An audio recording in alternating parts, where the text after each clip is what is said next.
Hello. It's so good to see your beautiful faces this morning. Thank you for joining us. Now, I have a question as we get started. Have any of you ever been talking to someone, right? And they came up to you super excited to tell you something they've already told you, right? Like you've had those moments. You have three options, in my opinion. The first option is what I like to call the really sweet option. This is where you pretend that you don't know what they're about to tell you. Like, this takes a lot of skill, okay? You have to smile, you have to be super interested, you have to ask those like really great, responsive questions like you don't know what they're saying even though you know you do. Or there's the other option, which is what I like to do. This is the option where you get excited to hear their story, right? You know they're gonna say it, but you're still excited about it. And what you do is you start to fill in the little details. Like as they start to get to a detail, you get excited and it's like you know exactly what they're saying because you do, but they don't know that. And then if you're really good, you get to finish the story for them. Or there's the third option, right? And this is what I like to call the dream crusher. And this is my husband's expertise, okay? Because what this is when someone comes to you with so much joy and excitement about the story that they're about to retell you, and you look at them with no emotion and say, yes, I know, you told me. And you're just like, fantastic, awkward moment in the air, all that fun stuff. Well, the reason I bring that up is because when I was preparing for our passage this week, the letter of 2 John, I wondered if his recipients felt any of these three things. And the reason I say that is because once again, John is addressing this issue of loving one another. He does it so many times, right? Just go ahead and check it out. Right here, 2 John, it says, I am writing to remind you, dear friends, that we should love one another. This isn't the first time. It's filled throughout the Gospel of John. It's filled throughout his letters. I mean, let's just take a look. John 13, a new commandment I give to you, that you love one another. He's writing down what Jesus had said, right? I mean, he does that a couple of chapters later in chapter 15, and then he does that in his letters. You've heard this message, and you've heard it from the beginning, that we should love one another. Let us not love in word and talk, but in deed and truth. Let us love one another. The next one, if God so loved us, we ought to also love one another. Now, this is far from an exhausted list of John writing and referring to people and telling them you should love one another. That's just John speaking. Throughout the New Testament and the Old Testament, we're continually having writers remind us this concept of what it means to love one another. It's a prominent theme throughout the scriptures. And why are the authors so focused on it? I mean, that's what we have to ask ourselves, right? Why? So, asking that exact question, I turned to the author himself. So looking at John, the very author of John, 2 John and his letter. Now, John was one of the disciples of Jesus, okay? In fact, he was mentioned throughout the Gospels as being the beloved disciple. He was the disciple who was at Jesus' feet the day of his crucifixion. He was the disciple whom Jesus said, take care of my mother. So John was someone who knew Jesus. He walked with Jesus. Now, at this time that he was writing the letter of 2 John, he was actually an older man. It was believed that John was in his almost or early 90s. Now, it's interesting because he writes this letter not long after he writes John chapter 1. And to me, that's super interesting because that means that this was happening either right before or at the start of his exile on the island of Patmos. Why was he exiled? Well, because he wouldn't stop talking about the love of Jesus. But besides that, let's dive right into our verses, okay? So, chapter 1. It's really interesting who John is addressing in this letter. This letter is from John the elder. I am writing to the chosen lady and to her children, to whom I love in truth, as does everyone else who knows the truth, because the truth lives in us and will be with us forever. Grace, mercy, and peace, which comes from God the Father and from Jesus Christ, the Son of the Father, will continue to be with us who live in truth and love. Now, here's the thing, the chosen lady and her children. This is interesting. There's two ways that we can understand this, okay? Maybe it really was a lady to whom John was writing. Maybe it was someone who John had had a relationship with at one point in time as a friendship, and he was a friend to her and to her family. So maybe he has writing because he had heard of something that's a little concerning and he wanted to encourage her. Or maybe she had written to him asking a question. The other way we could understand it, and this is how some scholars view it, is that John was writing to the church. The church is known as the bride of Christ, so we would see that as the lady. And then the children were those who were the believers within the church. Now, here's what we do know. Without John telling us who he was writing to, we don't know. But what we do know is that John was writing to believers. Let's check it out. If you look, he says, I'm writing to the chosen lady and her children whom I love in the truth, as is everyone who knows the truth, because the truth lives in us. Everything that he's referring to is the truth. And see, when John is referring to the truth in this moment, he's not referring to truth as the way that we typically think about it, as in true and false. The truth that John is talking about in this moment is actually Jesus Christ himself, the one who is the way, the truth, and the life. He's talking about the Holy Spirit who leads all through truth. He's talking about the gospel, that Jesus Christ, born to this earth, Son of God, came to live and die for the sins of the world. Now, this is where I find it to get really interesting, okay? Why? The why question. Because the truth that John is talking about here, he begins for the first time to couple it in this moment with love. Okay? Look at verse 3.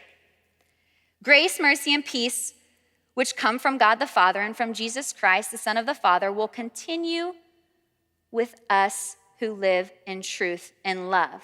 Skipping down to 5. And so I'm writing to you, dear friends, that we should love one another. This is not a new commandment, but one that we have had from the beginning. Love means doing what God has commanded us. And he has commanded us to love one another, just as you have heard from the beginning. Now, John is saying, once again, that we should love one another, right? Love in this instance is not an emotion, it's an action. He defines love as following the commands that God has given us. And what is the command that he has given us? To love one another. But here's the thing that blows my mind. In all honesty, it's John who's saying this. Do you remember John? John, the one who is currently the oldest living disciple of Jesus. He's the only one that it is believed that has actually died simply due to old age and natural causes. All the men, all the disciples that he had walked with, lived with, laughed with, cried with, they were beheaded, crucified, stabbed, speared, stoned, and burned. All for proclaiming the love and truth of Jesus. And that's not all of John's losses, okay? At the time in Rome, yeah, it was tolerable of other religions.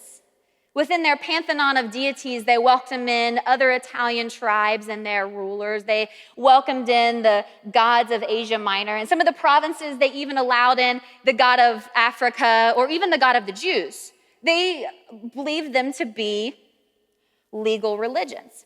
But here's the thing about Christianity. Christianity was viewed as a little odd. Even though it was growing, there were people who saw certain things within Christianity as cannibalism, like the Lord's Supper. Maybe it had to do with all the brother, sister, all those kind of moments. There were some people who believed Christianity to also include incest. And so it's easy to see that for Christians at this time, they became an easy target. In fact, this happened to them. In Rome, the emperor at the time, his name was Nero. And in an attempt to hide some of his failings, what he did was he gathered and arrested and tortured all of the Christians in Rome. And then he proceeded to lavishly, mind you, with wild beasts, execute them. And despite all of this, John was still proclaiming love, right? John was no stranger to pain. He was no stranger to loss and death and loneliness. And yet he continued to proclaim truth. He continued to proclaim love. Why? Why would John do this? Why would he keep writing about it, keep telling about it when all of this was happening to them? Because people were proclaiming love and Jesus. It's because John had walked in truth. John had walked with the truth. He had witnessed firsthand the life, the love, the grace, mercy, and compassion of Jesus, of God himself. And he continued to proclaim the concept of love because he understood this, that truth and love are two things that cannot be separated, because God himself is truth and God himself is love. Now, this is beautiful right here, and if we're not careful, we can miss it. You see, when one lives a life in both truth and love, he or she is able to understand, experience the fullness of God's grace, mercy, and peace. That's what it says in verse 3. Just look with me. Grace, mercy, and peace, which come from God the Father, from Jesus Christ, the Son of the Father, will continue to be with us who live in truth and love. John proclaimed truth, he proclaimed love because he knew the reality of it within his own life. He had been transformed by it. And the reason that he continued to tell others to love others is because he knew that when he chose to love others, they also began to get a glimpse of the truth and the love that Jesus had. And it began to infect and pour into their own lives. Now, if we continue a little further in John's letter, we're going to come across a passage that can be a little confusing or seem a little bit contradictory. Okay, let's check it out. He's saying why he's telling all of the people we should love one another. I say this because many deceivers have gone out into the world. They deny that Jesus Christ came in a real body. Such a person is a deceiver and an antichrist. Watch out that you do not lose what we have worked so hard to achieve. Be diligent so that you receive your full reward. Anyone who wanders away from this teaching has no relationship with God, but anyone who remains in the teaching of Christ has a relationship with both the Father and the Son. Verse 10. If anyone comes to your meetings and does not teach the truth about Christ, don't invite that person into your home or give them any kind of encouragement. For anyone who encourages such people becomes a partner in their evil deeds. Doesn't sound much like loving one another, right? Well, look, what we need to understand about this passage is what and who John is talking about. In this moment, John is referring to a particular group of people. At this time, they were known as the Gnostics. What they believed is that Jesus, some of them thought that Jesus actually never came out physically. It was just an appearance. He just appeared to be there, but he wasn't really there.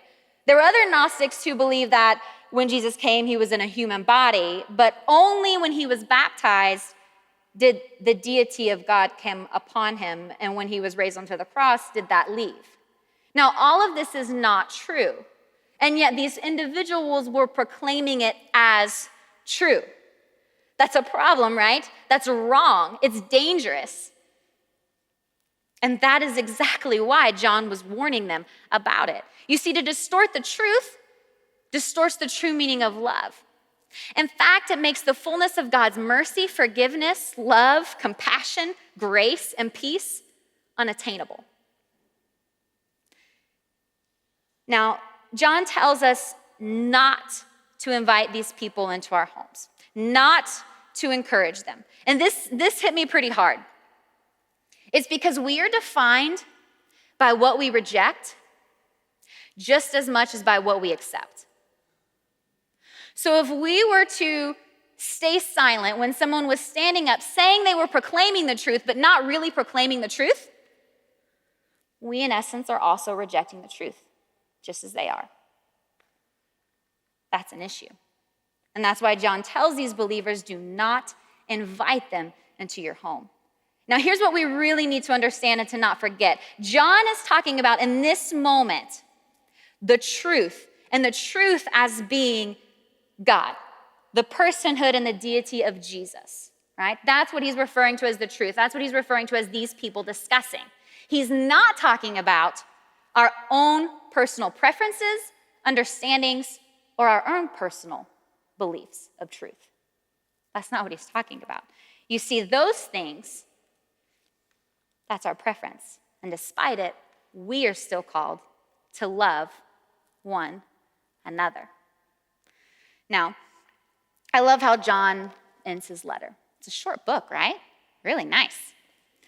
So, I have so much more to say to you, but I don't want to do this with ink and paper. For I hope to visit you soon and talk with you face to face. Then our joy will be made complete. Greetings from the children of your sister, chosen by God. Now, in this moment, there's just so much hope. Like, Paul's 90 years old, and he's excited to see these people again, his fellow believers. He's excited for the hope that they have, excited for the hope that comes, for their joy that will one day be made complete. Now, a few weeks ago, I started taking Spanish lessons. My husband is from Mexico, and so we had decided, and I told him before we ever got married, that I wanted to learn Spanish. Now, I've been a French speaker for a few years, and I knew that there were some similarities, but let's be honest, there's not enough for me to actually learn the language alone. I needed some help. So my new teacher is my father-in-law, and he's doing a phenomenal job. It's fantastic. But every single time that he talks to me for our lesson, both before and after, not just one time, mind you, but twice, he tells me to not forget to do my homework, practice my pronunciation out loud every day, to learn my phrases and my vocabulary. Now, here's what I need you to know. Please understand this. I desperately want to learn Spanish. I want to be able to talk to my mother-in-law. You see, sure, she knows some English, but it's still difficult for her. And I want to be able to laugh with her and share stories with her and my language not be the problem. I want one day for our children, we want that, for them to be able to speak Spanish. And let's be honest, I don't want them speaking something that I don't understand, because who knows what they're going to say, right?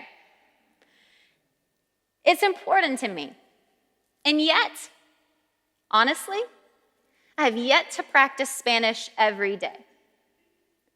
So how can I honestly stand here and tell you that I want to learn Spanish if I'm not doing anything about it? If it really was that important to me to speak to my mother-in-law, I would practice my Spanish. If it was really important for me, for my children to speak the native language of my husband, I would learn Spanish. If it was really important to me that I be able to speak to the parents of the Spanish-speaking children who walk in our halls, I would learn my Spanish. You see, guys, here's the thing. At the end of the day, I can want to learn Spanish all I want. But if I don't actually practice it, if I don't actually pursue it, I'm never going to achieve it.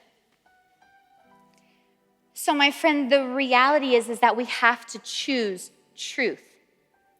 We have to choose a life to love. And we can't have one without the other. And I get it's hard. We can choose Jesus, but we can choose not to want to love that person, except Jesus tells us that that's not possible. When we choose him, we choose to love another, regardless of how we feel about them. So, never did John for a moment say that it was easy, did he? He didn't. I mean, he watched people around him whom he loved died for truth and for love. And yet he continued to proclaim truth and love. It's because he experienced himself the beauty and a glimpse of what it is to walk in truth, what it is to walk in love. And he wanted everybody around him to know what that was like.